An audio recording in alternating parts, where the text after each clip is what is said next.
Sodoma, welcome to everybody in Charlotte. Thanks, Robbie.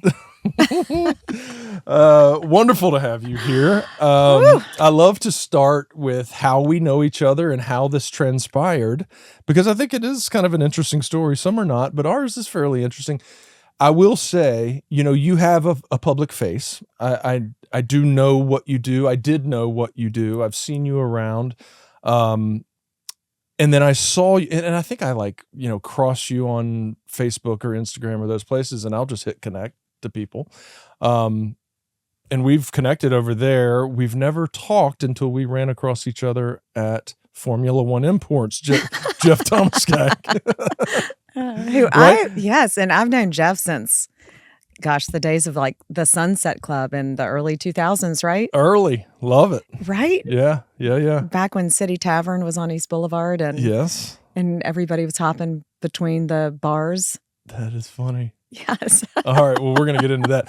So I see you and I go over to Jeff and I'm like, who is that? And he's like, that's Nicole Sodoma. All right. So then we both walked up and we're like, do I know you? And we're like, we don't know each other. Right. No, we don't. Not. But we talked for a minute and then I reached out and here we are. Yes. How exciting. And it was a quick connection.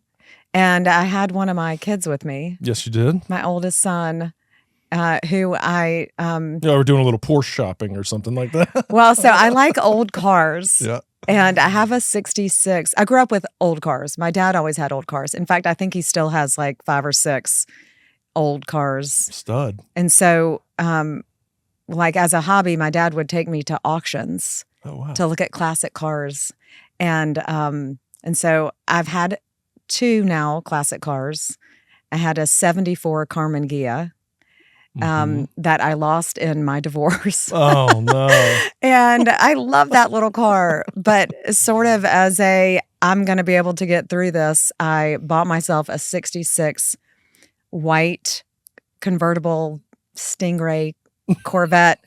Yes. And her name is Stella. Stella got her groove back. Yeah. Remember the movie? That I know. Stella. Got it, yes, got and it. she's got a blue interior and she's just beautiful. And so I was thinking, I've had Stella for 5 years now. I think I want to trade up for an old classic Porsche. Okay. So I told my almost 18-year-old, hey, will you come drive this car with me? Of course. And I scared him to death. Oh my God. I was expecting the opposite. No, That's hilarious. He wouldn't drive. So Jeff let me drive it and I was pretty thrilled and it was fun. Now, when you say scare, you mean because you're just pedal to the metal or because you're a terrible driver? No, I had to test it out. It's a Porsche. I'd actually never driven a Porsche ever. Just pushed it. And I just was like, what can this thing do? Oh, my God. And it was in the back so seat. fun. There was no back seat. Right. That's right. So I won't have to scare anyone else. But I obviously did not get it. I went back and was like, oh, Stella's been so good to me. Oh. Yeah. So you're going to stick with Stella? At least for now. Is there any way to keep Stella and then add 2?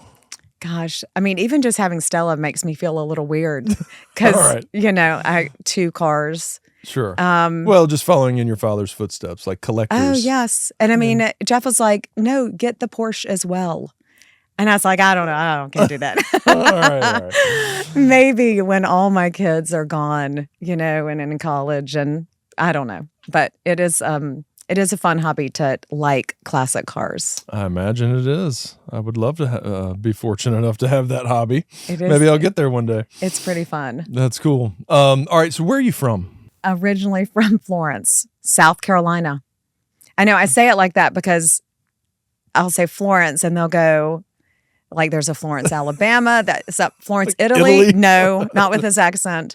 I grew up in Florence, South Carolina. I call it the denture capital of the world. Oh, it was the first place to, I haven't actually looked this up, but I think it was the first place to have 24-hour dentures. Are you serious? Yeah, you can cut all this out of your podcast if you want, but it's fascinating. It's the midpoint between New York and Miami on 95. Like exact midpoint. Pretty close. Yeah. And they had a dental clinic that is actually still there where when I was growing up, you could, any time of day, there was always a line out the door for these 24-hour dentures.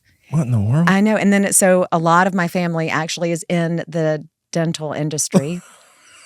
I love it. I know. It's so crazy. And so my dad, who's 80 something, is still practicing dentistry in my hometown. My brother, my uncle, I have a lot of dentists. Oh my God. So what's the 24-hour? The 24-hour, it means that you can get fitted or whatever for your dentures, and they would produce them for you within 24 hours. Within 24 hours. So, normally with dental work, it takes like weeks and you get temporaries or whatever. Yeah.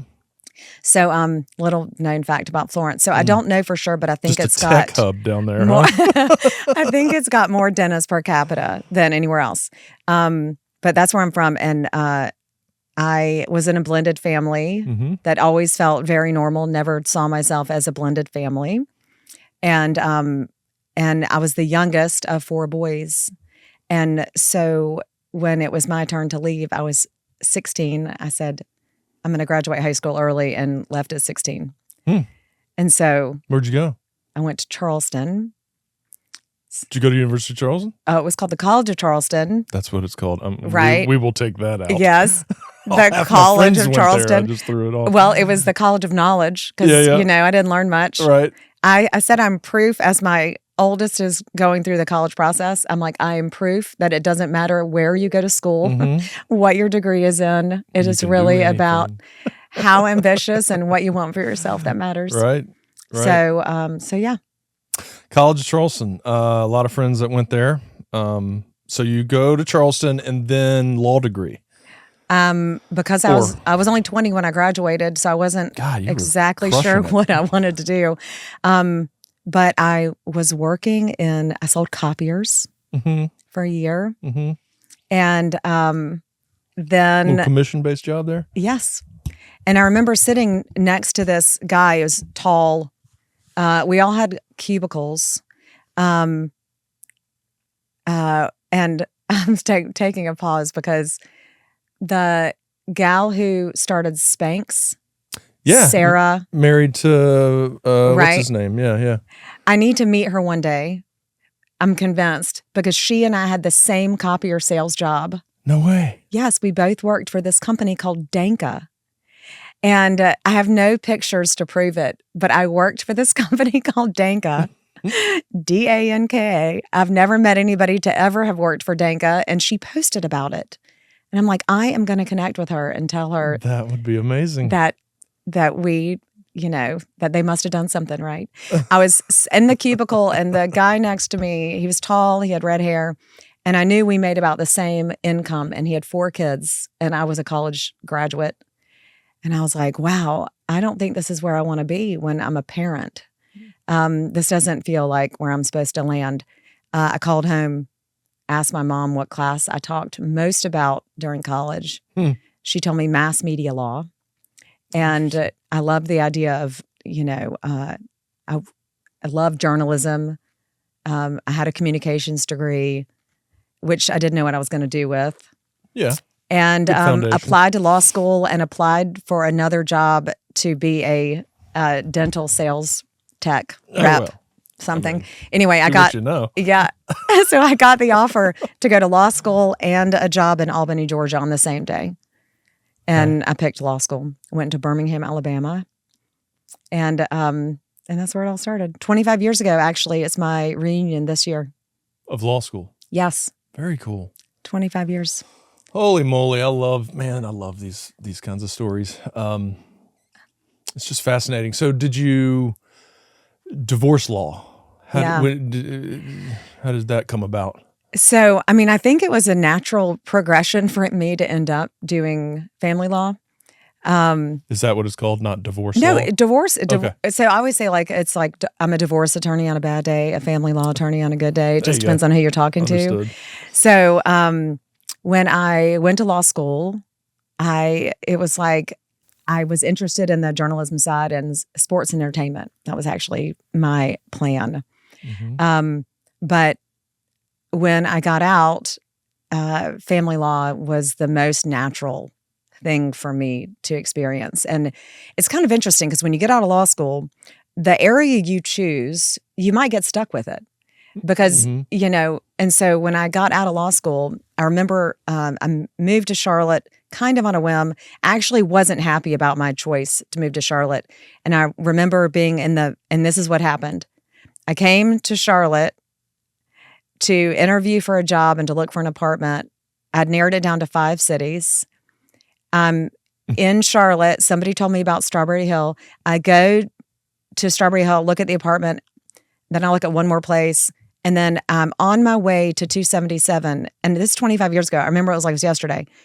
And I'm parked in the Manor Theater parking lot, which was the Manor Theater. And I pull out a little too far onto Providence Road. I know you've done it. And some woman in a BMW drove by me and shot me a bird. And I had no idea where this is going. I thought we were going to have a big crash. No, she shot me a bird. And I was like, no way am I staying in this place. This is not a welcoming city. I'm not doing this. We're all that way. So I got on 277. I still have the picture of Charlotte in my rearview mirror where I said, I will not be back, Charlotte. And of course I moved back. Here you are. Yes. And so I started in a business practice. I did startups and commercial real estate. I represented a lot of franchises. Once you start representing a franchise, you end up representing the other franchisees. My office smelled like a Subway. It was Subway. That was one of my franchises that I represented. I know, but it was yeast, right? Like every time they walked in, it was the smell of yeast, the bread. So I did that. And I represented a lot of bars. My boss represented a lot of adult nightclubs. And so I did that for a couple of years, helped a couple of guys start a networking group, a leadership group, and found my way into family law that way. Okay. Yes. I don't know if I can make the connection, but okay. I know. I don't know how it all happened. I knew I was going to end up in a different area of practice, but I was glad that I, having those couple of years experience I had no idea that my 2 years of working on business transaction, commercial real estate, I had no idea that that was going to benefit me so much, 10 years later. Yeah. So I opened Sodoma Law 17 years ago. It was also kind of on a whim. I had a 9-month-old who is now almost 18, the same kid I was talking about. And I had just gotten back from, he was 9 months old, and I was like, God, I love where I work, but I think I can do this differently. And I was working at another practice, and I sent a lease to someone who I knew had a vacant commercial space. And damn, if he didn't make one change to it, sign it, and send it back to me. And I was like, oh my God, I guess I'm going to open a law firm. And so that is kind of how it happened. And we went from, we meaning my paralegal and me, went from the 2 of us to 12 of us in the first 12 months. And my theory was, I was working a 60-hour week in 4 days as a new mom. And I was like, I maintained credibility. The judges were sending me clients. All my clients came with me. And so it was the start of something really great. The family law bar in Mecklenburg County wasn't very close at the time. And it just was a strange time because it was 2008. Nobody knew what was going to happen with the economy. I was using all of that as leverage to start a practice. I was negotiating my copier lease. Sure. It was something I knew. You're right. And so that's, we were in that building for, and it was all women, but that was not by design. It just happened to be that way. A lot of working moms. Our client base has always been, and still to this day, is almost half men and women. Everybody has a reason for why they choose a male versus a female for a lawyer. And now we are, I'm really proud of, I'm humble every single day. I still ask myself, how the hell did this all happen and how we got here? And, but I'm also really proud of the way it's grown, and especially over the last 5 or 6 years. We opened our 7th office I guess our grand opening was a couple of weeks ago, but we actually opened in Raleigh in, I'm not even sure what month of the year it is right now. are we It's in October. Right. So we opened, I think, in June officially, but we just had our grand opening there. And yeah, so we have 7 offices now. They're more than 40 lawyers. Golly, Nicole. And it's been fantastic. Congratulations. Thanks. It's been really fun. I mean, and every day feels like another day, like a new day, like what's going to come today. But, lawyers don't go to school to be leaders. They go to school to manage cases and to manage time and to take care of clients, hopefully. But they don't teach you how to lead. They don't teach you business. They don't. And it's unfortunate. Even in the practice of law, we all go to continuing legal education, but we don't go to any management, leadership, like all of those things. No one has time for it. You have to make time for it. Yeah. And so a lot of times you're asking your lawyer to do things that they might not have the skill set for. Sure. Well, all right. So let me back up a little bit because now I'm just going into things that I'm fascinated by. But like I said, I worked in the mental health space. And I know that a lot of service type relationships end up in those conversations. And I imagine in your world, it probably takes over. A client comes in and it's like, and this and this and this and this. You got to be a psychologist. Oh, yes. On the way here, the reason I was sitting in the car was I had a client on the phone crying.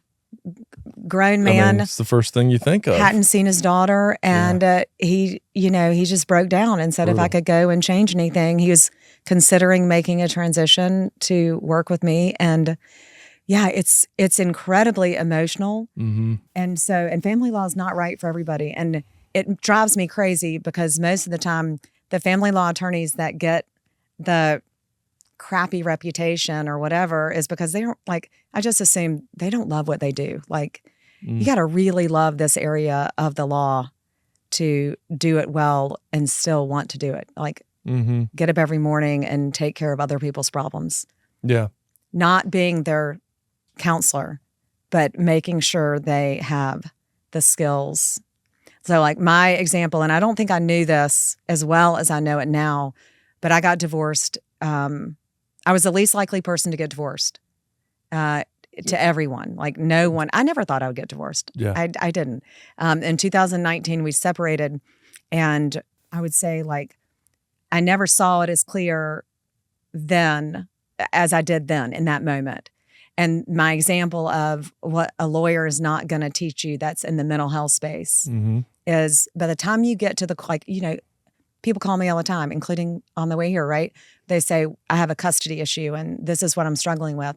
By the time you get to your lawyer or by the time you get to your courtroom, so much of the damage has already been done. And so lawyers aren't saying, what coping skills do your children have? Right. When there's trauma, when there's drama, when, a lot of parents will argue in front of their children. They'll involve their children because they think their children are capable. It wasn't until, I was probably 2 years into my separation and we were talking about coping skills in my house. And because I was learning coping skills. I mean, I didn't have any boundaries. Boundaries, what the hell is a boundary? Right. And why is it such a popular word? It's like the word trauma. What's this new trend? Yes. It's like the word narcissist. There are all these buzzwords. There are all these buzzwords, right? So we were discussing it, maybe over dinner or something. And it turns out all my kids shared with me what their coping skill was when they were struggling with what was happening between dad and me. Wow. And I was like, oh, so my coping skill when I understood the chemistry, during the brain fog of divorce was I would stand up and start doing squats. Legit. That was, I would, no matter where I was like, if I could do some squats right now, I can survive those. It was the most random thing of all time, but good. You know how that, like brain chemistry? Yes. Anyway, so lawyers aren't telling their clients, these are the coping skills that your children should have. And be careful about what behavior you have because they might model that behavior. And oh my God. So they're saying that's just family stuff. Right. But you're in the midst of chaos. You're trying to do what your lawyer's telling you to do. You're, getting divorced is a full-time job. You're going financial documents and bank statements, and they were like, "Oh, by the way, you need to get us bank statements for the last 3 years." What? Like, or super stereotype would be, one person, and this was the same in my family. One person was responsible for family financials, so I didn't have access to all my stuff, or maybe if I did have access, I didn't know I had access because that wasn't my role in my marriage. Yeah.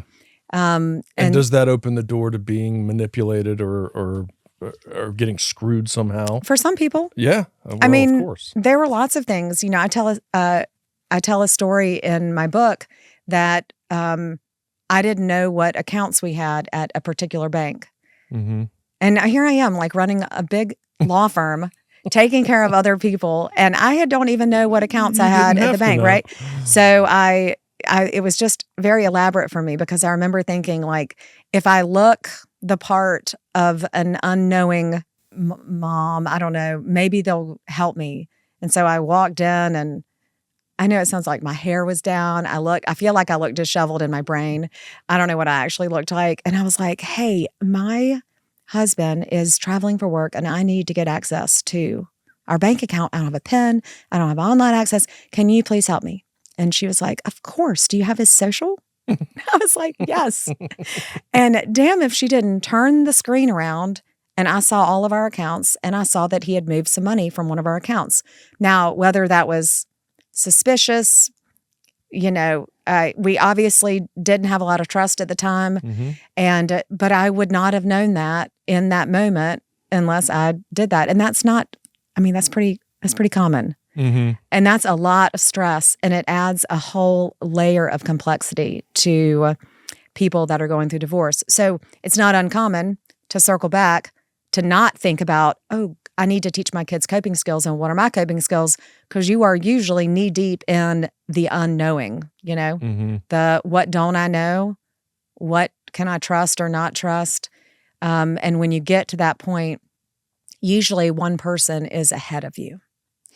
Sure. Somebody is usually makes you feel like, whether it's you or the other person, there's going to be this inequality of knowledge depending on the roles of the relationship. Preparation, right? I mean, that's where my mind goes is, let's take it back to bigger themes and just life journey and curveballs in life and things that occur that are just some out of our control, some in our control that we're just not prepared for. Yeah. Right? I mean, that is life. Life is happening. That is life. I mean, I come from the world of addiction. There's a lot that comes inside of that space and experience that, you don't expect or predict to happen to you. So how do you prepare for something that you really don't think is going to happen? Like you said, you didn't think you were going to get divorced. You were the least likely to get divorced. So you were not prepared. Right. So it makes sense. I always say, like, it takes two to say I do and one to say I don't. Okay. Is that on your office wall? It is. It's all over the book. I say it all the time. It's like part of my dinner conversation. Yeah. T-shirts. Because I get really frustrated, and I'm in the stage of life, and I'm sure you're close, if not there, that our friends are having kids or are getting married. And we're talking, or second marriages are happening, And so I'm like, well, are you going to have a premarital agreement or a prenup? And they're appalled that I don't believe that love will last. And I'm like, no. I'm a marriage, love, and divorce attorney. Like, I did get remarried. I love the idea of marriage and commitment and companionship and all those things. But you can't control what the other person is feeling or whether they evolve and what's going to happen and what they're going to decide. And, that is a sticky area, is it not? It is. It really is. And I'm sure I've lost friends over it, or at least I haven't been invited to some dinners again. Understood. Well, so and I'll have to decide whether I want to keep this in or not. But my wife and I separated a few years ago. Guess who I came to? Who? You. Not you personally, but I came to your office. You did? Oh, yeah. Oh. How about you? I'm trying to know who you met with. Ooh, this just got so much more fun. Did my face get red? It takes a lot to make me blush. No, okay. So all right. So let's talk. Well, I mean, I don't want to go too deep into Okay. it. Well, no, and I will too, because it came out on the better side. We got back Good. together. My Good. wife and I are happier than we've ever been. And Yeah. and I think I mean, in life it took that. We needed that shake up. We needed that intervention, so to speak, to get us back to where we needed to be. And I was going to bring this up anyway because you're the one who lives in this space, and it's I feel like that's uncommon.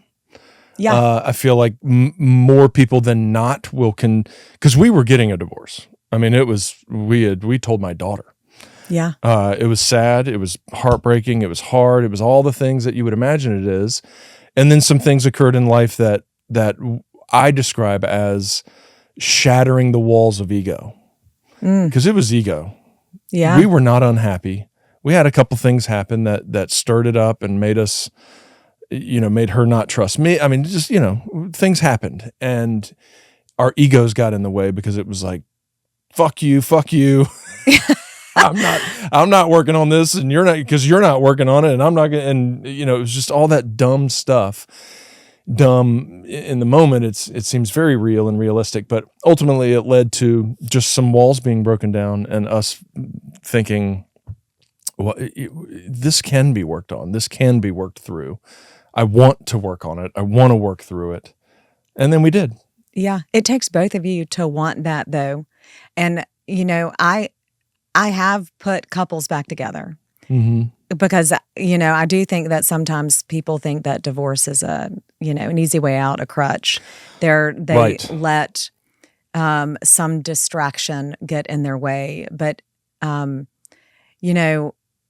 appreciate the vulnerability and I love when I'm able to give people tools like, here's the Gottman Institute.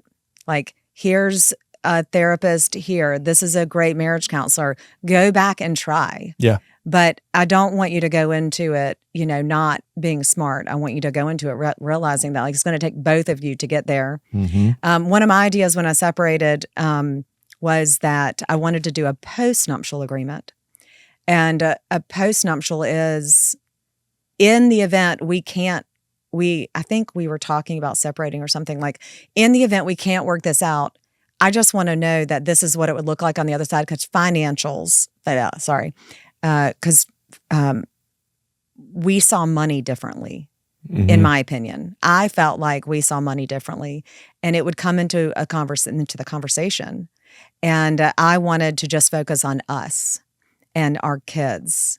And because we had already gotten to the point where we weren't trusting each other, I guess, it wasn't an option. I also thought and I don't know if other people do it, but I wanted to date again, rent a house in the same neighborhood so we can sort of get to know this version of us. We had moved across country when we first met. We knew each other for 3 months before he asked if I wanted to move to Seattle, Washington. And I quit my law job and moved across country for a year and a half for his job. And while we were gone, we got married. First marriage. Yep, my first marriage. Yeah. We lost his dad, his mom. He changed jobs a couple of times. I left a job and we went through some stuff, right?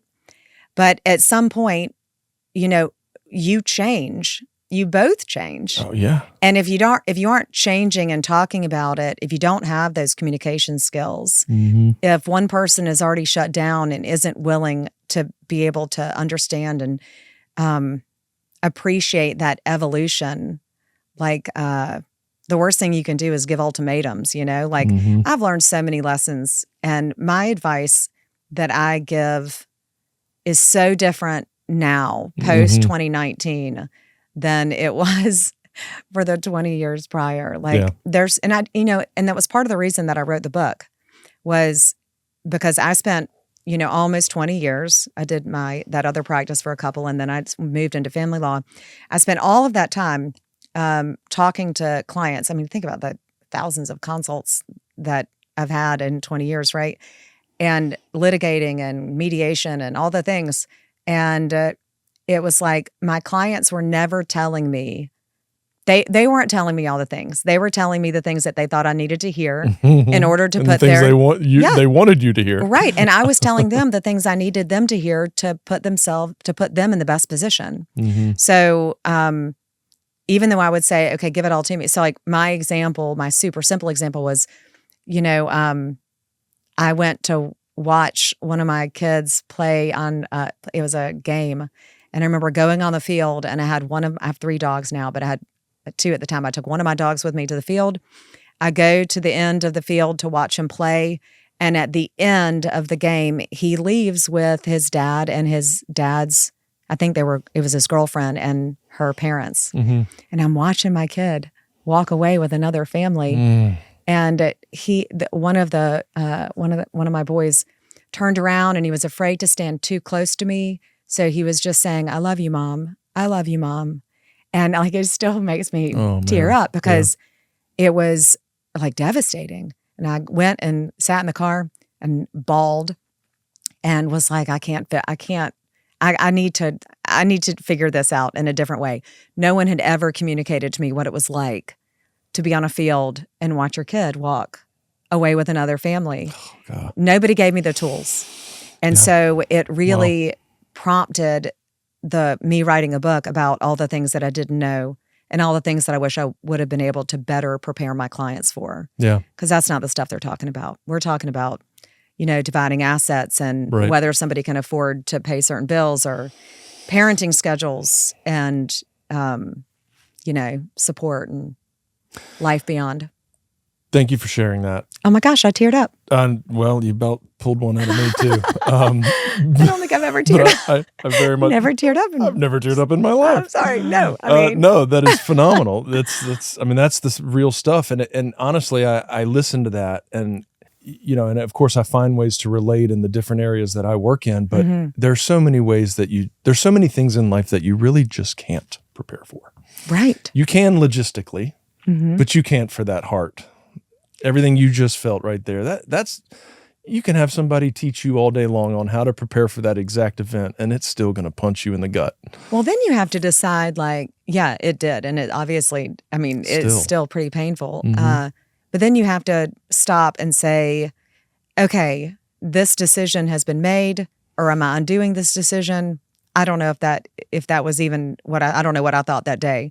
But the reality is I know that on this side of it, my kids have gotten to see such a better version of their mom. Absolutely. And there's so much value in that. Yeah. So the preparation is what you do beyond the initial shock, right? Yes. It's not, do you let it tear you down and make irrational decisions, or do you, like any event in life, work with it, grieve over it, process it, move forward? Yes. It immediately makes me think of like Jay Shetty. God, he's a money. Some of his stuff, like, when he describes like your monkey brain and your adult brain, and I'm like, I go through that book over and over with, it must be all highlighted because it's, some of those things that you learn and you're not even really paying attention to until you get to a lot of people aren't paying attention to those things until they get to the point where they need it. Yeah. And so often it's too late. Yeah. Yeah. It's the work that we have to do. Yeah.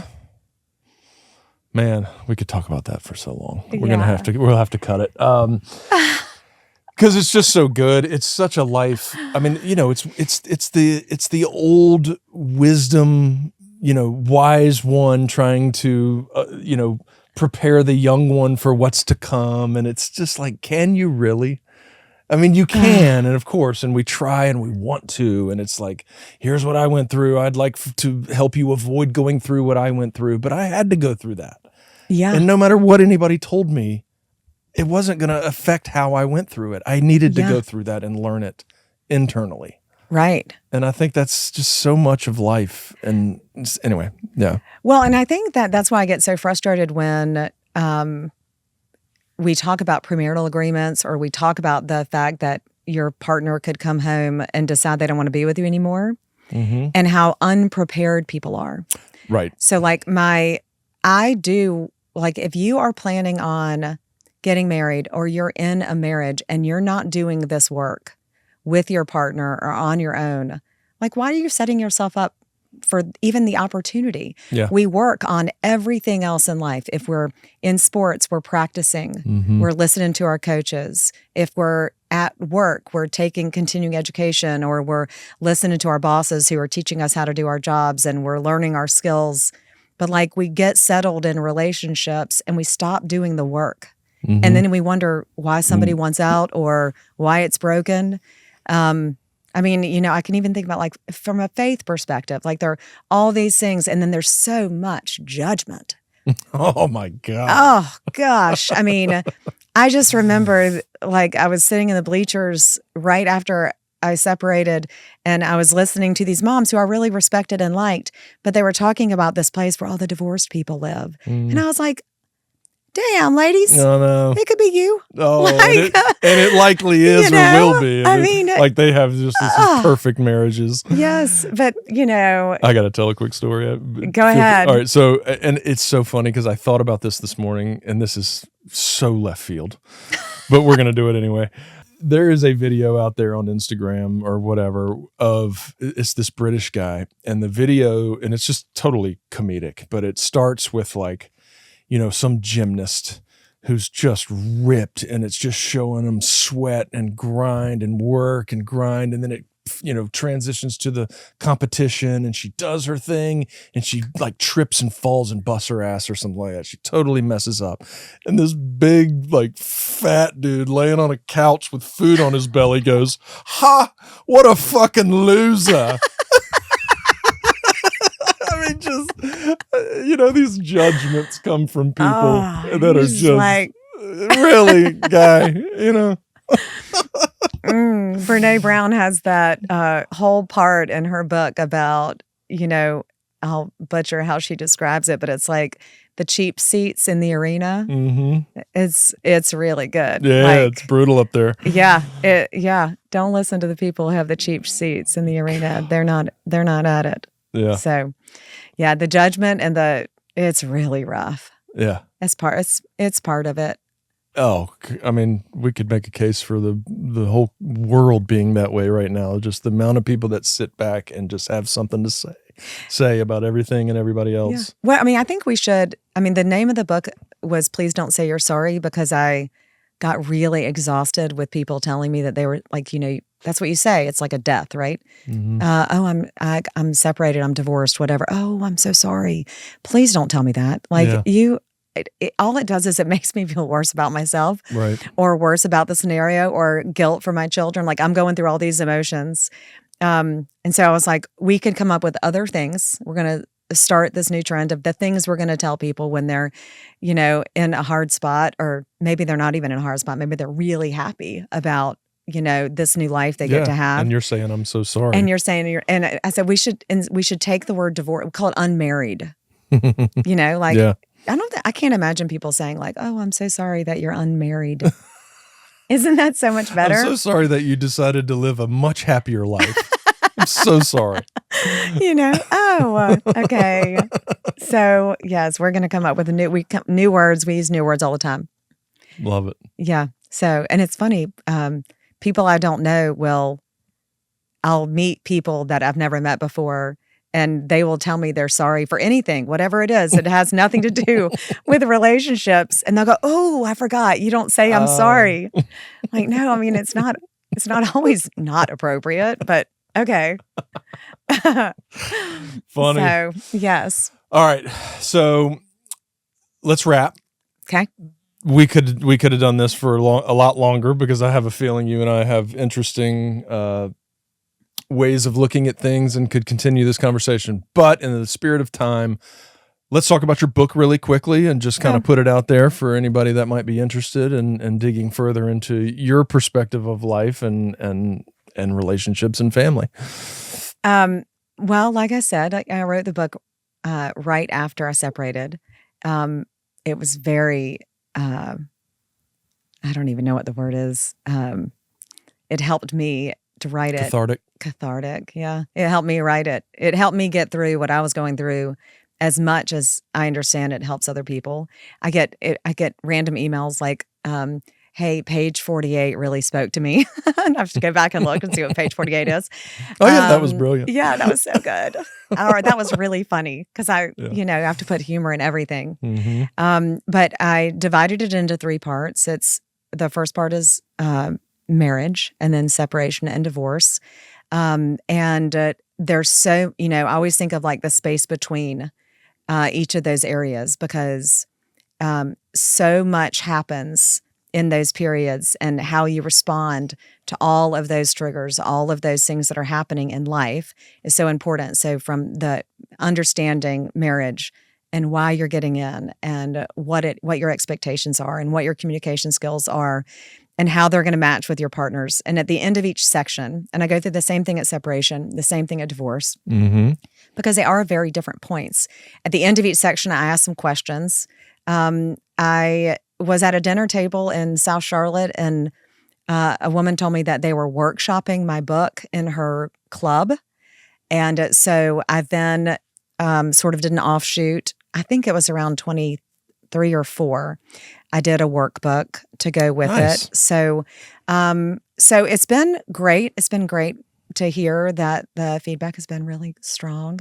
If I had another side hustle, I would read Audible books, because I really loved reading it on Audible, because you can hear me in the way that I think of it, right? Like hearing the author narrate their story was really powerful for me, and I've learned from others that it has worked really well for them. So, and I think I didn't intend for it to be some long read or some lawyer-like read. Like I wanted it to be real talk. Someone who did one of the endorsements for it, she said it was like sitting down and having a glass of wine with me. Like it's just, real talk about real things. So Audible is an easy way to get it. And of course, it's like on all the major sites. And it's your voice on Audible. It is my voice on Audible. Love it. And I recorded the same day as Sony from when I was leaving the studio, Sony was coming. Sony from Sonnenfeld. Oh my gosh. Oh, Jim Sonnenfeld. Yes. From Hootie. Yes. He's been in here. Oh, he has? I love Sonny. Oh, yeah. I left him a note. He's awesome. And I said, because we were recording on the same day, and I left him a note and said, I was the blonde on the front row. Of course, there were like 30 million blondes. Like, I remember you. Yeah, like I remember you. But he was the drummer, right? Yep. He was so cute. He's a stud. Anyway, we recorded on the same day. I'm going to call that a very exciting day in my life. Absolutely. Yeah, it's doing my Audible. And apparently he did his too. Very cool. Yeah. Yeah, he's, I mean, he and I text. Yeah. He's a trip. All right. Nicole Sodoma, thank you so much for coming into Everybody's Studios and being part of Everybody in Charlotte. You're the best. You're doing great work. Thanks. Back at you. All right.